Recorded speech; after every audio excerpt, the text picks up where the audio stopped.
Leela Johnson had mastered the art of being invisible. In the bustling halls of Jefferson High, she kept her head low, books clutched to her chest, her soft brown hair falling like a curtain to shield her from the world. She wasn't unpopular because she was strange. In fact, she was bright, polite, and quietly beautiful. But after moving from a small town to the city, she found herself lost in a sea of loud voices and unspoken hierarchies. She chose the safest path, silence. But silence has a cost. It started small, a few whispers in the hallway when she walked past, an occasional snicker in the cafeteria. Leela didn't respond, and that only seemed to encourage them. The ringleader was Brandon Cole, a tall, broad-shouldered junior who seemed to live for the attention of his friends. He was the kind of person who could turn a room with his laugh and twist it into cruelty without a second thought. And for reasons Leela couldn't understand, he had chosen her as his favorite target. One Thursday afternoon, as students poured out of fourth period, Leela was walking toward her locker when she felt a sudden yank at her backpack. It was so forceful that she nearly stumbled forward. Laughter erupted behind her. She turned, heart pounding, to see Brandon holding her bag in one hand like a trophy. "What's in here, Johnson? Bricks? Or just all the awkwardness you've been hoarding?" His friends roared with laughter. Leela reached out, keeping her voice steady. "Give it back, Brandon." But Brandon smirked and tossed the bag to another boy. They began a cruel game of keep away, lobbing it over her head as she spun in panic, desperate to catch it. Her knuckles tightened around her books. She told herself to breathe, to just wait it out like always. But then Brandon made a mistake. He shoved her shoulder. It wasn't a playful push, it was deliberate. Hard, enough to send her back into a row of lockers with a loud, metallic bang. The laughter grew louder, but something inside Leela shifted. In that instant, the quiet girl they thought they knew disappeared. For months, she had ignored the whispers. For months, she had swallowed every insult, every cruel glance, telling herself it was better to keep her head down. But she wasn't weak. Not really. She had been training in martial arts since she was 7 years old. Her father, a retired police officer, had taught her discipline, control, and above all, restraint. Restraint she no longer felt like showing. Before Brandon could even register what was happening, Leela's book dropped to the floor with a loud thud.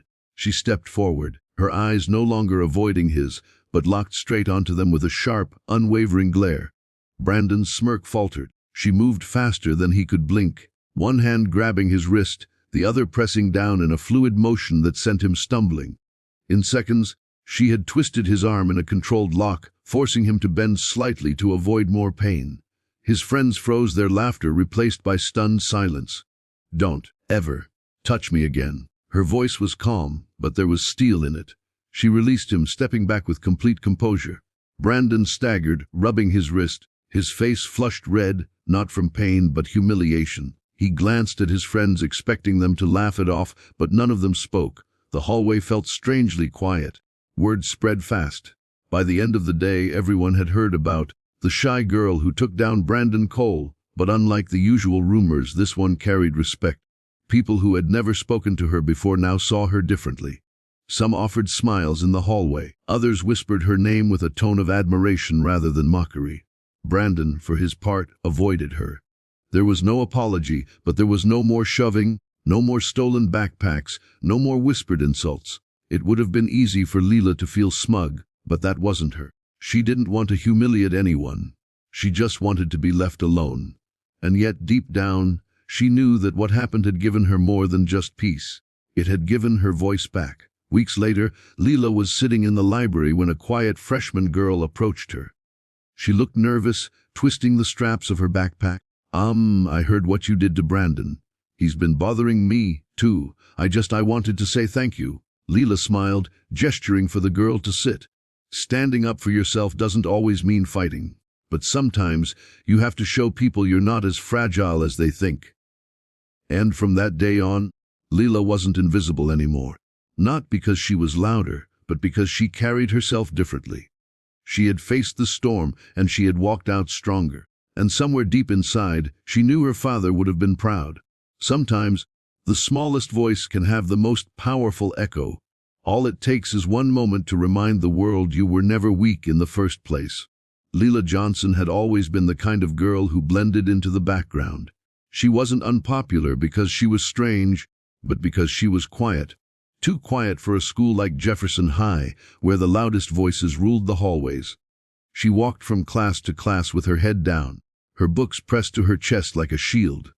If someone bumped into her, she'd apologize even if it wasn't her fault. If someone whispered behind her back, she pretended not to hear. It was easier that way. Her mother often told her, "You don't have to fight every battle, honey," and Leela took that to heart, perhaps too much.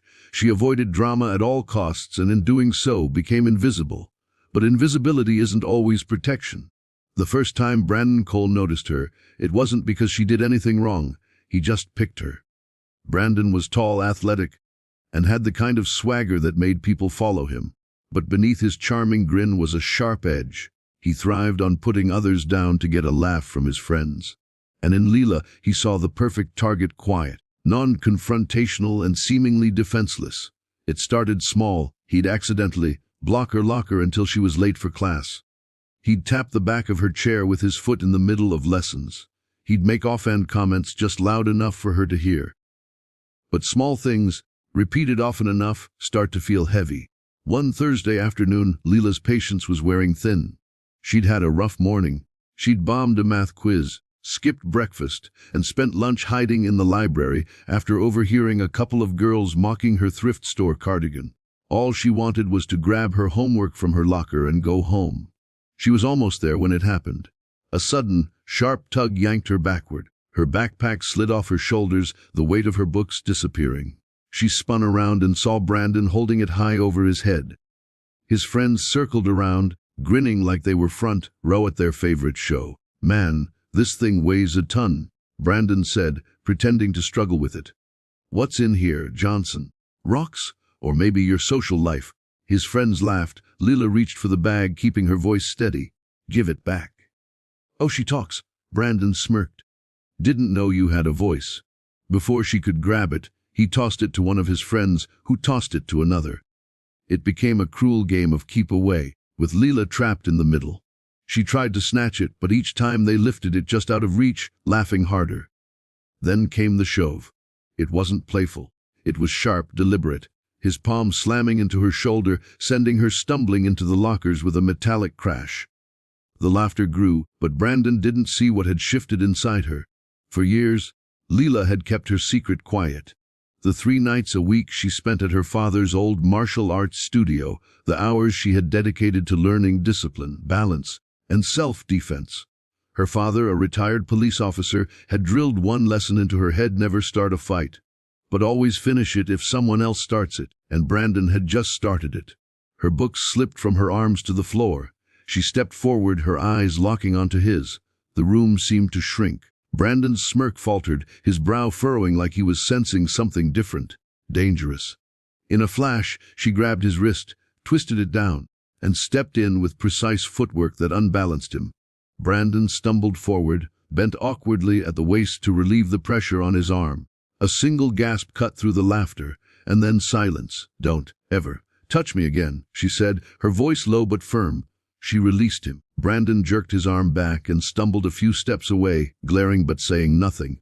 His friends avoided her gaze, suddenly unsure if they were supposed to laugh or pretend nothing happened. The bell rang, breaking the spell. They scattered without another word. By the next day, the story had spread like wildfire. The quiet girl had flipped Brandon Cole. Everyone wanted to know how. Some thought she'd taken a self-defense class. Others claimed she'd been secretly training for years. A few even whispered that she might be dangerous. But the most surprising thing was that people started talking to her, not out of fear, but out of respect. She found herself sitting with classmates in the cafeteria instead of eating alone. A couple of students even asked if she could teach them. That move she used on Brandon. Brandon never bothered her again. He didn't apologize, but he didn't need to. The absence of his presence was apology enough. One afternoon, a shy freshman named Emily approached Leela after class. She was small, with nervous eyes and a hesitant voice. "I just wanted to say thank you. Brandon's been making fun of me too. But he stopped after, you know." Leela smiled. Standing up for yourself doesn't always mean fighting. But sometimes, people need to see you won't break. For the first time in a long while, Leela felt lighter. She hadn't just defended herself. She'd sent a message. Not just to Brandon, but to everyone who had ever thought silence meant weakness. Sometimes, the quietest person in the room is the one you should never underestimate.